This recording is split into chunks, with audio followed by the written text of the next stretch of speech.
কার উস্কানিতে এই শাহবাগীরা এখন পুলিশদের উপর আক্রমণ করে? কার উস্কানিতে এখন নারীবাদী সেজে আন্দোলন করছেন? কার উস্কানিতে নতুন করে একজন ধর্ষণের বিচার চাইতে গিয়ে আপনি সরকার পতনের ষড়যন্ত্র শুরু করেছেন? সেটা জাতিকে জানতে হবে। শাহবাগের একটিও বাংলাদেশের দেশপ্রেমিক নাগরিক না, এরা সবগুলো ধর্ষকের মধ্যে পড়ে। এরা আওয়ামী লীগের প্রেতাত্মা, এরা ষড়যন্ত্রবাজ, এরা হচ্ছে ধর্ষণ নিজেরা করে, ধর্ষণ করার জন্য মানুষদেরকে উদ্বুদ্ধ করে। তারা বাংলার মানুষের মধ্যে ধর্ষণ এটা চলমান রাখে, কিন্তু তারা তাদের প্রয়োজনে ধর্ষণের বিরুদ্ধে আবার মিছিল করে।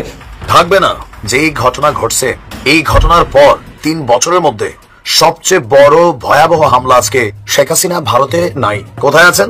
তিনি বাংলাদেশে আছেন। মরহুম শের বাংলা একে ফজলুল হক বলেছিলেন, ভারতের দাদারা যখন আমার প্রশংসা করবে তখন বুঝে নেবে আমি দেশের বিরুদ্ধে কাজ করছি।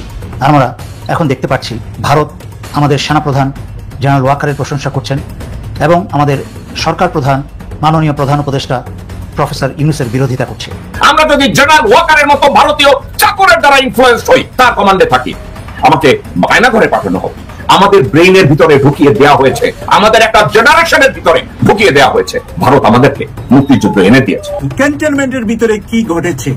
আরেকবার সেনা অভ্যুত্থানের চেষ্টা হয়েছে জেনারেল ওয়াকারকে হত্যা করার জন্য, নাকি ডক্টর ইউনূসের ক্ষমতাচ্যুত করার জন্য? ভারতের সাথে কোনো প্রেম, কোনো পীড়িত, কোন ধরনের দুর্বলতা ভারতের সাথে দেখালে বাংলাদেশের মানুষ ওই দলটাকে টয়লেটের টিস্যুর মতো আজীবনের জন্য ফেলে দিবে।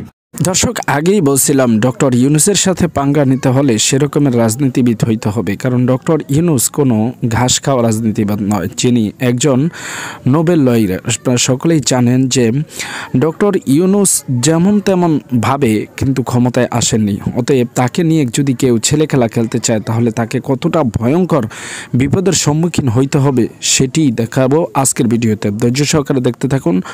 আবার সোচ্চার হচ্ছে বিভিন্ন জায়গায় এবং দেশে অস্থিতিশীল পরিস্থিতি তৈরি করার চেষ্টা চালিয়ে যাচ্ছে।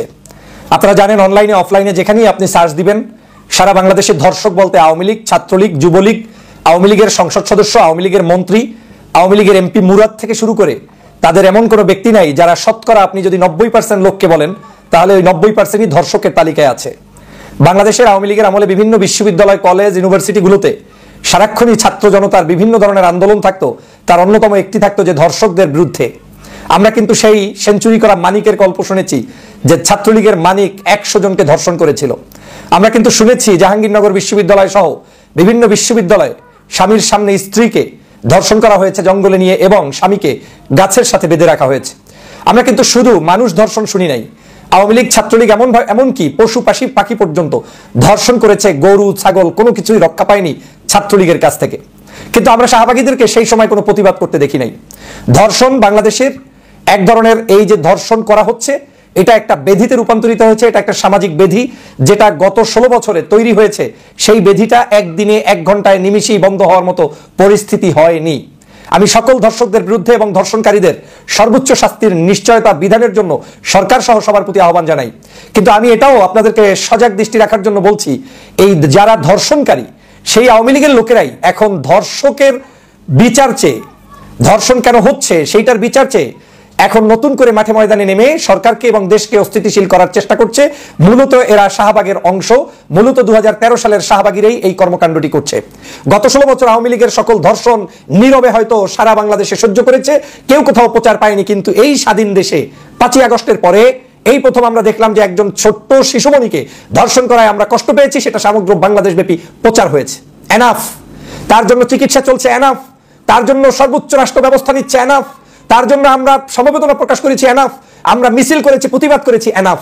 কিন্তু আমরা এখন মিছিল করার নাম করে সরকার পতনের জন্য যদি কেউ নেমে থাকে, সেই শাহবাগীদেরকে বাংলাদেশে স্থান দেওয়া হবে না, সেই দুষ্টদের স্থান দেওয়া হবে না, যারা আমার পুলিশদের উপরে, এমনি পুলিশ নরবরে অবস্থা, তারপরে আবার এই পুলিশের উপরই আক্রমণ করে যারা নতুন করে আজকের সংঘাত সৃষ্টি করতে চান ধর্ষণের বিচার চেয়ে, তাদেরকে এই বাংলার জমিন থেকে বিতাড়িত করা হবে। কোনো সুযোগ নাই 13 সালের শাহবাগীদের বাংলাদেশে মাথা উঁচু করে দাঁড়ানোর। কত বড় ধৃষ্টতা, কত বড় দুষ্ট, কত বড় সাংঘাতিক চিন্তা নিয়ে মাঠে নেমেছেন বুঝতে পেরেছেন আপনি?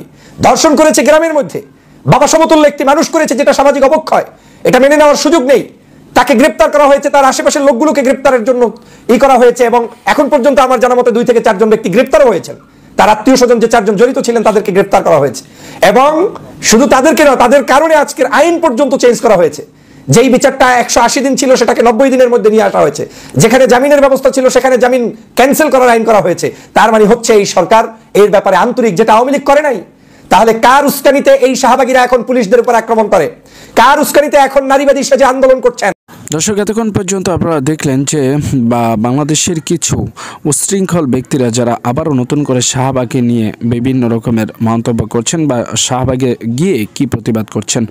এবার আপনাদেরকে দেখাবো আরো একটি গুরুত্বপূর্ণ ভিডিও। ডক্টর ইউনূস আরেক নজিরবিহীন ঘটনা ঘটিয়ে বাংলাদেশকে আরেক মাত্রায় নিয়ে যাচ্ছেন। বিএনপি ঘটনায় কিংকর্তব্য বিমূঢ়। কি করবে বিএনপি বুঝতেই পারছে না। দর্শক, ইতিহাসে বিএনপি ভিলেন হিসেবে লিখিত থাকবে। রাষ্ট্র সংস্কারের বড় চেষ্টা চলছে, কিন্তু বিএনপি সংস্কার হতে দিবে না। তো ডক্টর ইউনূস আগে বলেছে যে সংস্কারে কে রাজি না, কে কোন বিষয়ে কি মতামত দিয়েছে বলে সব ওয়েবসাইটে পাবলিশ করা হবে। তো দর্শক, সরকারের যে ঐকমত্য কমিশন তারা বিএনপি সহ 34টা রাজনৈতিক দলকে চিঠি দিয়েছে।